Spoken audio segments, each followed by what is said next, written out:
بسم اللہ الرحمن الرحیم۔ لاکھوں کروڑوں درود نبی صلی اللہ علیہ وسلم کی شان پر اور ان کی آل پر۔ دوستو، میرا نام زرق خان ہے اور آپ دیکھ رہے ہیں زرق خان میڈیا۔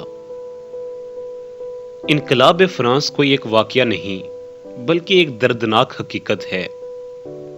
آج ہم آپ کو فرانس کے دلچسپ حقائق کے بارے میں بتائیں گے۔ 1789 اور 1799 کے درمیان انقلاب فرانس رونما ہوا۔ ان دنوں لوئس فرانس کے بادشاہ کی حکومت تھی۔ یہ بہت ظالم بادشاہ تھا۔ فرانس اس عرصے میں 3 طبقوں میں بٹا ہوا تھا۔ پہلے تھے پادری یعنی مذہبی پیشوا۔ ملک کا سب سے زیادہ آمدنی والا پیشہ پادری پیشہ مانا جاتا تھا۔ اس دور میں پادری چندے اور ہدیے کی درخواست نہیں کرتے تھے بلکہ بدمعاشی اور ہٹ درمی سے سیدھا ٹیکس وصول کیا کرتے تھے۔ یہ تمام آمدنی پادریوں کی جیبوں میں جاتی تھی۔ یہ پادری چند مقدار میں تھے لیکن فرانس کی 10% زرخیز زمین ان کے کنٹرول میں تھی۔ دوسرے نمبر پر تھے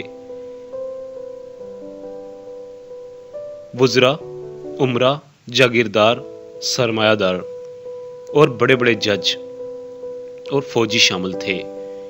ان لوگوں کے پاس بڑی بڑی جائیدادیں، دولت کے ڈھیر اور نہ جانے کیا کیا تھا۔ فرانس کی آبادی ان دنوں 2 کروڑ 80 لاکھ کے قریب تھی، اور یہ جان کر آپ کو بہت حیرانگی ہوگی کہ پادری، وزراء، جاگیردار وغیرہ ملا کر ان سب کی سٹرینتھ آبادی کا 4% بنتے تھے۔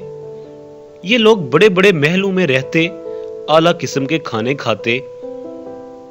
بادشاہ لوئس کے صرف ایک مشیر کی عیش و عشرت کا یہ عالم تھا کہ شخص ڈیوک آف آئرلینڈ ہر رات 150 عورتوں کے ساتھ سوتا۔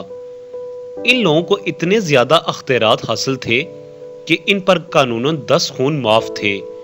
یہ اپنی مرضی سے کسی شخص کا بھی خون کر سکتے تھے۔ جج اور فوج کے بڑے بڑے عہدے بادشاہ کو رشوت دے کر حاصل کیے جاتے، اور حیرت کی انتہا یہ تھی کہ یہ لوگ بادشاہ سے تنخواہ لیے بغیر لوگوں سے لوٹ مار، رشوت کر کے اپنی تنخواہ وصول اور دوسرے اخراجات پورے کیا کرتے تھے۔ یعنی اندھیر نگری کا عالم عروج پر تھا، جبکہ دوسری طرف فرانس کی 97% آبادی غریب لوگوں پر مشتمل تھی۔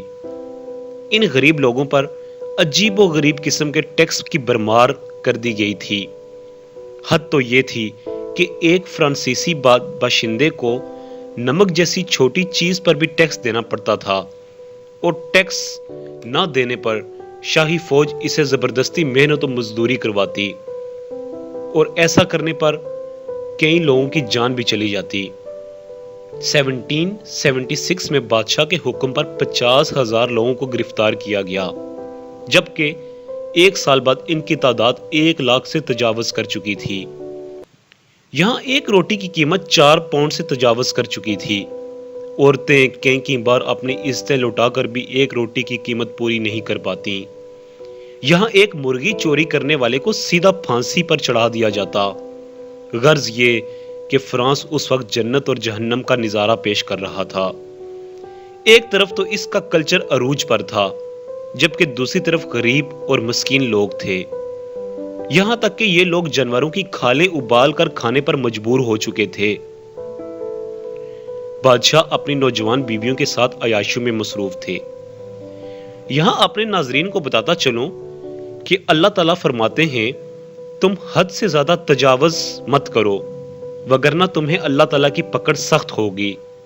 بس یہ لوگ حد سے زیادہ تجاوز کرنے والے لوگوں میں شامل ہو چکے تھے۔ ایسے میں ایک نچلے طبقے سے ایک چھوٹا سا گروہ نے شروعات شروع کی۔ اس گروہ نے شروعات میں ہی 2 شاہی گارڈز کو مار ڈالا۔ اس واقعے نے غریب لوگوں کا ڈر آہستہ آہستہ ختم کرنا شروع کر دیا۔ اب وہ بپھری ہوئی موجوں کی طرح اٹھے اور آہستہ آہستہ فرانس پر چھانے لگے۔ شروعات میں ان لوگوں نے ایک قلعے پر حملہ کر کے اسے فتح کر لیا۔ اس کے بعد فرانس کی عورتوں کے ایک گروہ نے بادشاہ کے محل پر دعویٰ بول دیا، اور یہ خواتین بادشاہ اور اس کی ملکہ کو زبردستی پکڑ کر محل سے باہر لے آئے۔